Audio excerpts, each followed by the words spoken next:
Hello students, आज हम business communication के अंदर verbal and non verbal communication का टॉपिक डिस्कस करेंगे। सबसे पहले हम देखते हैं कि आज हम इस लेक्चर में कौन से टॉपिक कवर करेंगे। तो हम पढ़ेंगे concept of verbal and non verbal communication, difference between verbal and non verbal communication and types of non verbal communication. सबसे पहले हम यहाँ पर एक स्टेटमेंट देखते हैं जो कि जॉर्ज बर्नार्ड शॉ ने दी थी, जो इंग्लिश लिटरेचर में बहुत बड़े प्ले राइटर रहे हैं। उन्होंने बहुत सारे प्ले लिखे हैं और उनके प्ले जो नाटक हैं उनको थिएटर में परफॉर्म किया गया है, एक्ट किया गया है उसके ऊपर। ये कहते हैं, I am the most spontaneous speaker in the world because of every word and every gesture and every retort has been carefully rehearsed.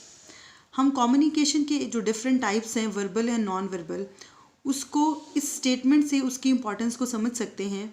Verbal communication होता है जहाँ पर वर्ड्स के ज़रिए कम्युनिकेट किया जाता है, एंड नॉन वर्बल कम्युनिकेशन होता है जहाँ पर जेस्चर्स यूज़ होते हैं, वर्ड्स यूज़ नहीं होते। तो जो कम्युनिकेशन है इसमें दोनों तरह की जो है वो फॉर्म्स हैं, वर्बल भी और नॉन वर्बल भी। इस बात की जो अहमियत है हम इस स्टेटमेंट से लगा सकते हैं कि जब कम्युनिकेशन जो है वो दोनों तरीके से ही कंप्लीट होता है, किसी भी एक तरह से कम्युनिकेशन नहीं किया जा सकता। अब हम सबसे पहले देखते हैं कि वर्बल कम्युनिकेशन क्या होता है।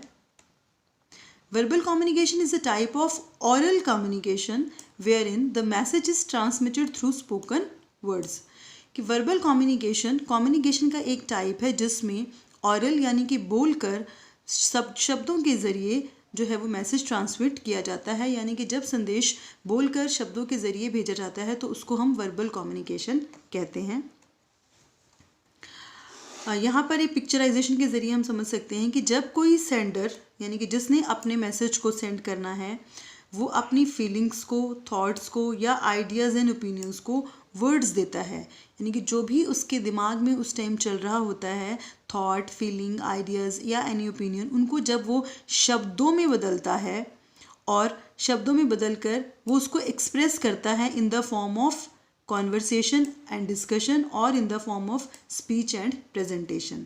कि जब किसी को कोई बातचीत करनी है, कहीं पर डिस्कस करना है, कहीं पर कोई स्पीच देनी है या कोई प्रेजेंटेशन देनी है, तो उसके लिए वो अपने आप को जो एक्सप्रेस करता है वो वर्ड्स के ज़रिए एक्सप्रेस करता है। तो ये जो है वो सारी चीज़ वर्बल कम्युनिकेशन के अंदर आती है। अब हम देखेंगे कि नॉन वर्बल कम्युनिकेशन क्या होता है। Non verbal communication refers to gestures, facial expression, tone of voice, eye contact, body language, posture and other ways through which people can communicate without using language।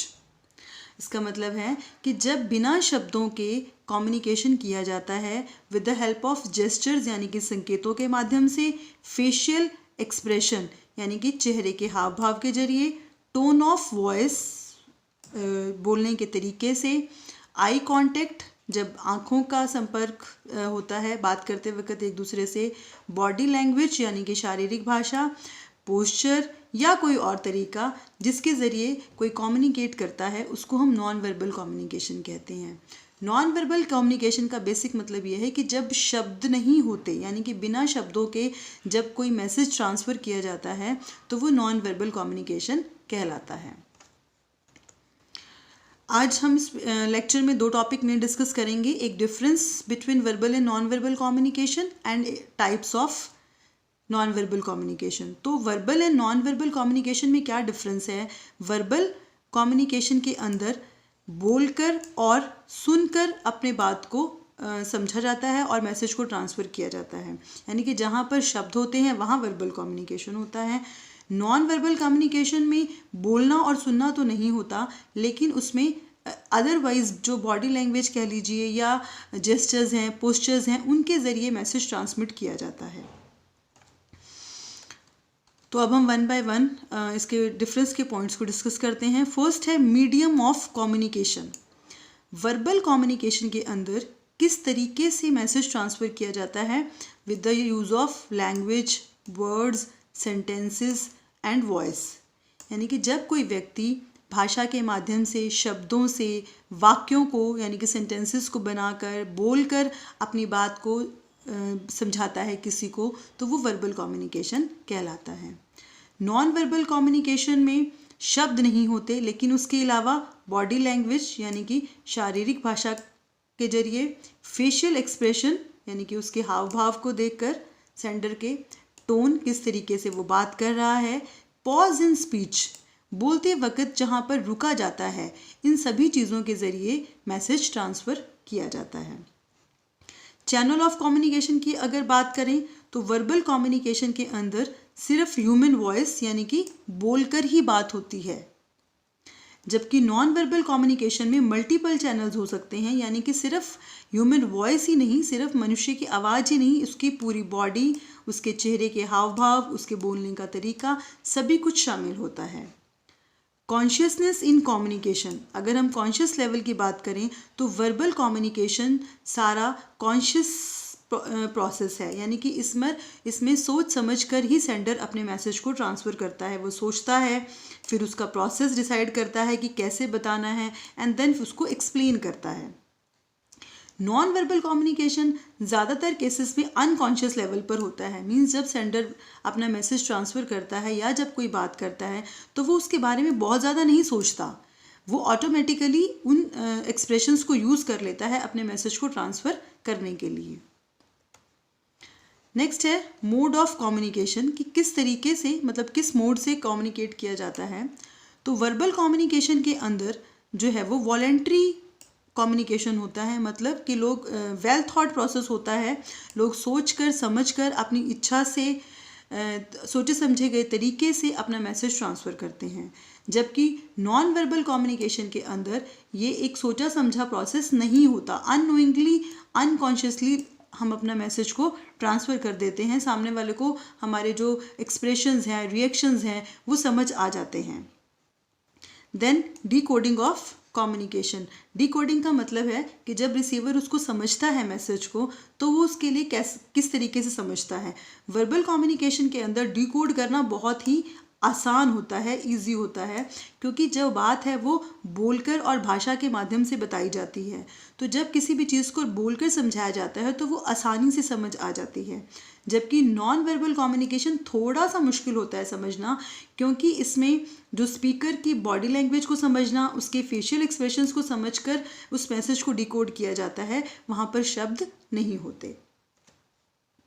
तो ये थे difference between verbal and non verbal communication. अब हम discuss करेंगे types of non verbal communication, कि non verbal जो communication है वो कितनी तरह का हो सकता है। बेसिकली ये 3 कैटेगरीज में इसको डिवाइड किया गया है। फर्स्ट है body language, then proxemics, then paralanguage. Body language के अंदर आगे 5 सब पार्ट्स हैं। फर्स्ट है posture, then gestures, then facial expression, then eye contact, and after that physical appearance. Proxemics में क्या है, इसमें स्पेस, टाइम और सराउंडिंग्स, 3 फैक्टर्स को इंक्लूड किया गया है। स्पेस के अंदर आगे सब पार्ट्स हैं, type of space and cultural effect. Time single है। सराउंडिंग्स के अंदर कलर एंड फिजिकल कॉन्टेक्स्ट को लिया गया है। पैरा लैंग्वेज के अंदर फिर आगे 3 सब पार्ट्स हैं, रेट, टोन एंड पिच।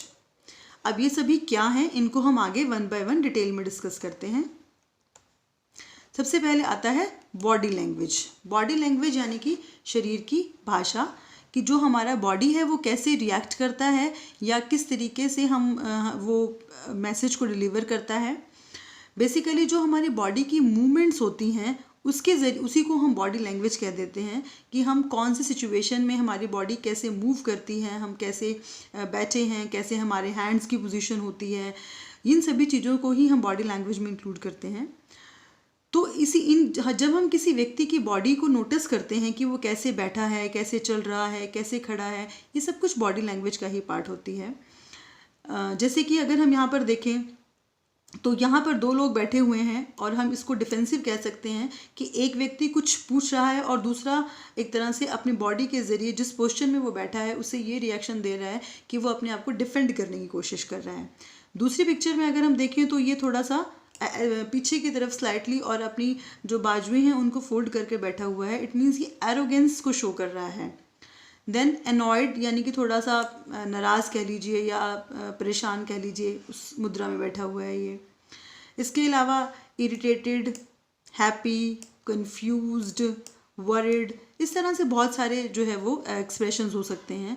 तो हम किसी के व्यक्ति के शरीर को देखकर यानी कि उसको देखकर उसकी बॉडी लैंग्वेज से अंदाज़ा लगा सकते हैं कि उसके साथ क्या हो रहा है उस वक़्त और वो उसके मन में क्या चल रहा है, अंदाज़ा लगाया जा सकता है।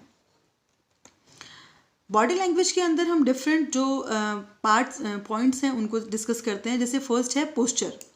पोस्चर क्या होता है? Basically it is a position of the body और बॉडी पार्ट्स, कि हम हमारे जो बॉडी पार्ट्स हैं, हमारे जो शरीर के अंग हैं, उनकी क्या स्थिति है, हमारी बॉडी की क्या पोजीशन है, उसी को हम पोस्चर कहते हैं।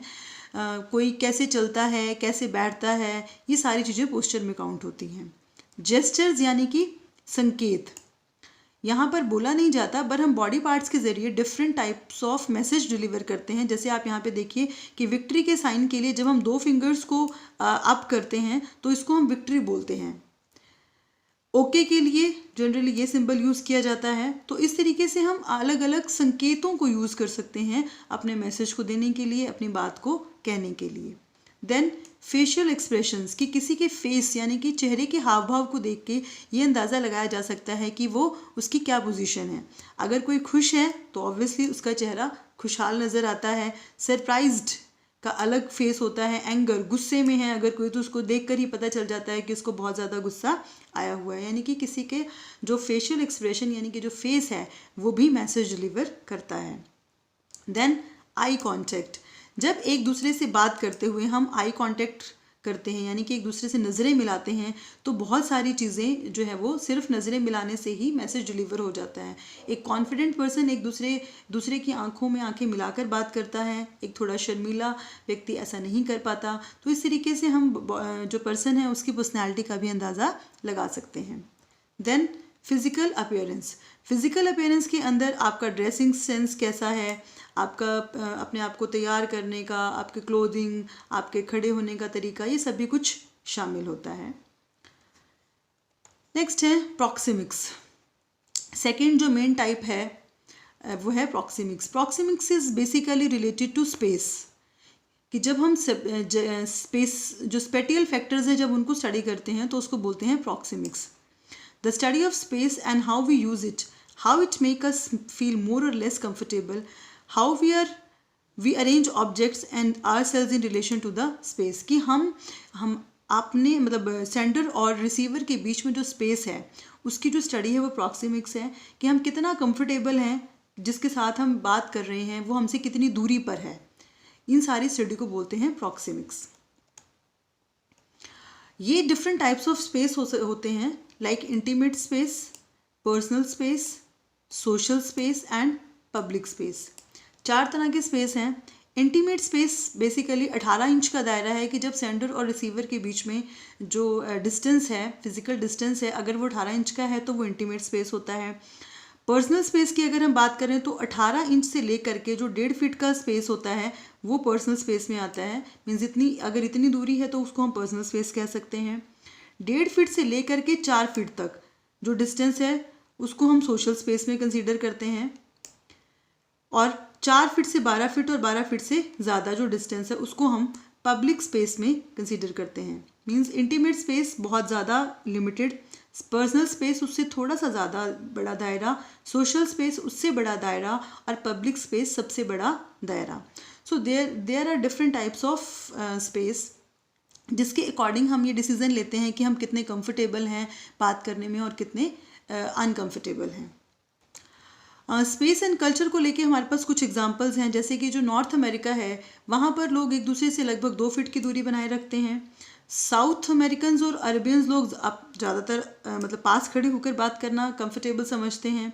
वेस्टर्न कंट्रीज़ में भी वो इस जो भी उनके नॉर्म्स हैं उसको फॉलो करते हैं। अगर हम बांग्लादेश जैसी कंट्री को देखें तो वहाँ पे काफ़ी भीड़ भाड़ होती है। यहाँ पे कुछ पिक्चराइजेशन है, इसको हम ले सकते हैं कि जो क्राउडेड प्लेसेस हैं उसके ज़रिए। अरेबियन कंट्रीज़ में वो इस तरीके से भी बात करके कंफर्टेबल हैं। अगर हम वेस्टर्न कंट्रीज़ में देखें तो वहाँ पे मिलने का जो ये तरीका है कि वो थोड़ा सा डिस्टेंस मेंटेन करके एक दूसरे से मिलते हैं। जापानीज़ में भी आप देख सकते हो कि वो दूर से ही एक दूसरे को ग्रीट कर रहे हैं, उनके बीच में काफ़ी स्पेस है। तो इस तरीके से अलग अलग कल्चर में, अलग अलग कंट्रीज़ में जो स्पेटियल फैक्टर्स हैं उनकी अलग अलग इंपॉर्टेंस है, जिसके हिसाब से वो नॉर्म्स को फॉलो करते हैं। नेक्स्ट है टाइम। टाइम भी एक मेजर फैक्टर है ये डिस्कस करने के लिए या देखने के लिए कि हम किस तरह से बात करेंगे एक दूसरे से।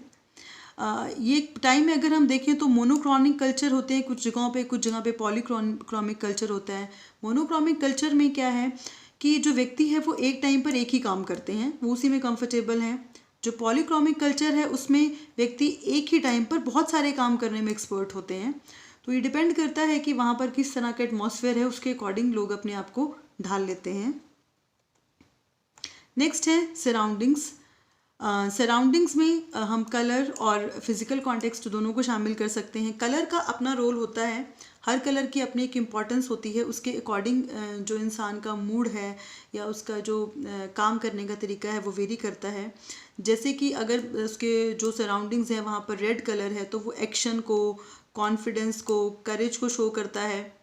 ग्रीन कलर जो है वो लाइफ को, नेचर को शो करता है। जो ब्लू कलर है वो स्पिरिचुअलिटी, ट्रूथ, पीस को शो करता है। जो वाइट कलर है वो क्लीनिनेस और प्योरिटी को शो करता है।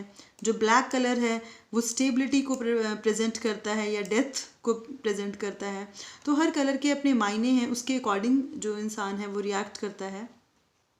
फिज़िकल कॉन्टेक्स्ट की अगर हम बात करें तो इसमें जो वहाँ का फिज़िकल लेआउट है या जो फिज़िकल एनवायरनमेंट है उसको इंक्लूड करते हैं कि अगर ऑफिस है वहाँ पर फर्नीचर किस तरह का है, कारपेटिंग किस तरह की है, उसकी लोकेशन कैसी है, उसकी डेकोरेशन कैसी है। ये सभी चीज़ें भी जो है वो रोल प्ले करती हैं नॉन वर्बल कम्युनिकेशन में। इसकी वजह से भी जो पर्सन है वो अलग तरह से रिएक्ट करता है। नेक्स्ट जो थर्ड मेन कैटेगरी है वो है पैरा लैंग्वेज की। पैरा लैंग्वेज बेसिकली जो है वो क्या है, it is defined as anything other than words that adds meaning to your message. Means शब्दों के अलावा जो कुछ भी है वो सब कुछ पैरा लैंग्वेज में इंक्लूड किया जाता है। The vocal but not verbal dimension, क्योंकि हमने नॉन वर्बल कम्युनिकेशन में बोला कि शब्दों के बिना कम्युनिकेशन होता है, तो यहाँ पर वोकल यानी कि साउंड और वॉल्यूम और इस तरह की चीज़ों को तो ध्यान में रखा जाएगा, पर शब्दों में कोई परिवर्तन नहीं होगा, शब्दों में चेंज नहीं होगा, सेंटेंस वही होगा लेकिन उसको बोलने का तरीका अलग होगा। ठीक है, it has to do with the manner in which you say something rather than what you say. आप क्या कह रहे हो इस बात से कोई फ़र्क नहीं पड़ता, आप कैसे कह रहे हो इस बात से फ़र्क पड़ता है। तो पैरा लैंग्वेज यही है कि बात को कैसे कहा जा रहा है। डॉक्टर मेहरबीरियन एक जो है वो रिसर्चर रहे हैं, उन्होंने डिफरेंट स्टडीज़ करके कम्युनिकेशन के ऊपर ये रिजल्ट्स फाइंड आउट किए थे, जिसको यहाँ पर प्रेजेंट किया गया है। वो कहते हैं कि जो स्पोकन वर्ड्स हैं वो सिर्फ 7% रिप्रेजेंट करते हैं किसी भी मैसेज को। 55% बॉडी लैंग्वेज का रोल होता है मैसेज कम्युनिकेट करने में, एंड 38% वॉइस एंड टोन का रोल होता है। तो जो ये 38% वॉइस एंड टोन है यही पैरा लैंग्वेज होती है कि बात को किस तरीके से प्रेजेंट किया जा रहा है, उसी को पैरा लैंग्वेज बोलते हैं। और इसका कम्युनिकेशन में according to doctor Albert Mehrabian 38% role है। अब हम आगे इसके टाइप्स को डिस्कस करते हैं। तो नेक्स्ट है इसके टाइप्स में अगर हम बात करें तो किस रेट से बात को प्रेजेंट किया जा रहा है, क्या टोन है उसकी और क्या पिच है। अभी इसको हम आगे एक एग्जांपल से डिस्कस करते हैं। यहाँ पर एक सेंटेंस है जिसमें अंडरलाइन और इटैलिक एंड रेड कलर में प्रेजेंट किया गया है कुछ वर्ड्स को हर सेंटेंस में। जो हमारा इटैलिक वर्ड है और जो यहाँ पर हाईलाइट किया हुआ है, इसको स्ट्रेस करके पॉज लेके बोलना है। मैं आपको बोल कर दिखाती हूँ। जैसे अगर यहाँ पर जो आई है वो हाईलाइटेड है, that is I am a good communicator. अब यहाँ पर मैंने आई पर स्ट्रेस दिया था तो सेंटेंस को बोलने का तरीका ही बदल गया क्योंकि आई फोकस्ड है यहाँ पे। देन नेक्स्ट में I am a good communicator, यानी कि यहाँ पर एम को स्ट्रेस किया गया था। देन नेक्स्ट सेंटेंस में ए है, I am a good communicator, then I am a good communicator, then I am a good communicator. अब आप देखो कि यहाँ पर जहाँ जहाँ पर भी हम अलग अलग वर्ड्स पे अलग अलग स्ट्रेस देते हैं तो उसका मतलब अलग अलग हो जाता है. तो यहाँ पर हम पैरा लैंग्वेज में ये कह सकते हैं कि सेंटेंस वही है, I am a good communicator, लेकिन अलग हर सेंटेंस में जो स्ट्रेस है वो अलग अलग शब्दों पे है. तो उसके अकॉर्डिंग जो समझने वाला है वो उसको उसी के अकॉर्डिंग समझता है कि जब आई पे स्ट्रेस है तो इट मीन्स कि वहाँ पर आई शब्द को फोकस किया जा रहा है, देन नेक्स्ट में एम को फोकस किया जा रहा है, उससे नेक्स्ट में ए को फोकस किया जा रहा है, देन गुड पर ज़्यादा फोकस है कि अच्छा कम्युनिकेटर, एंड द लास्ट में कम्युनिकेटर पे स्ट्रेस है कि कम्युनिकेटर क्या है, शब्द पे स्ट्रेस है कि उसको समझिए. तो इस तरीके से जो कम्युनिकेशन है नॉन वर्बल कम्युनिकेशन में, अगर हम पैरा लैंग्वेज की बात करें तो इनका भी पूरा रोल होता है. So these were the different types of non verbal communication. So now we can conclude it in this way. The non-verbal elements are particularly important for communicating feelings and attitude, especially when they are incongruent. If words and body language disagree, one tends to believe the body language. इसका मतलब ये है कि जो non verbal communication है इनका बहुत बड़ा रोल है, खास करके तब जब फीलिंग्स और एटीट्यूड को समझना हो, जब किसी के व्यवहार को समझना हो, उसके नज़रिए को समझना हो, और उस वक़्त जब शब्द और बॉडी लैंग्वेज डिफ़र करते हों. मीन्स अगर कोई अपनी बात को बोल रहा है तो वो कुछ और कह रहा है, लेकिन जो उसके शारीरिक हाव भाव हैं वो कुछ और कह रहे हैं, तो उस वक़्त जो नॉन वर्बल कम्युनिकेशन है इसका रोल ज़्यादा बड़ा हो जाता है. तो वहाँ पर शब्दों के बजाय जो उसके हाव भाव या उसकी जो बॉडी लैंग्वेज है वो ज़्यादा अच्छे से मैसेज को रिप्रेजेंट कर सकती है. So this was the topic about non-verbal communication, types of non-verbal communication and difference between verbal and non-verbal communication. Here are a few important questions related to this topic. There are 3 short questions and 2 long questions. So in short question, first question is explain about body language और kinesics. इसके बारे में हमने discuss किया है कि body language के अंदर 5 सब पार्ट्स हैं, आप वो इसमें एक्सप्लेन कर सकते हैं. देन व्हाट इज़ प्रॉक्सिमिक्स, इसमें भी हमने डिस्कस किया है कि प्रॉक्सिमिक्स में डिफरेंट टाइप्स ऑफ स्पेस बता देंगे आप, कलर, सराउंडिंग्स, वो सारी चीज़ें इसमें एक्सप्लेन कर देंगे. Then third one is define para language, जो जस्ट हमने लास्ट में डिस्कस किया. टोन, पिच एंड रेट, किस तरीके से बात को कहा जाता है. लॉन्ग क्वेश्चंस में अगर हम देखें, so first question is what do you mean by non verbal communication and explain different types of non verbal communication, कि आप नॉन वर्बल कम्युनिकेशन से क्या समझते हैं, इसके विभिन्न प्रकारों को विस्तार से बताइए. Then define verbal and non verbal communication, दोनों को समझाइए कि वर्बल और नॉन वर्बल कम्युनिकेशन क्या होता है, and also differentiate between verbal and non verbal communication, दोनों के बीच में अंतर भी समझाइए. सो आई होप आपको ये टॉपिक समझ आ गया होगा. Thank you.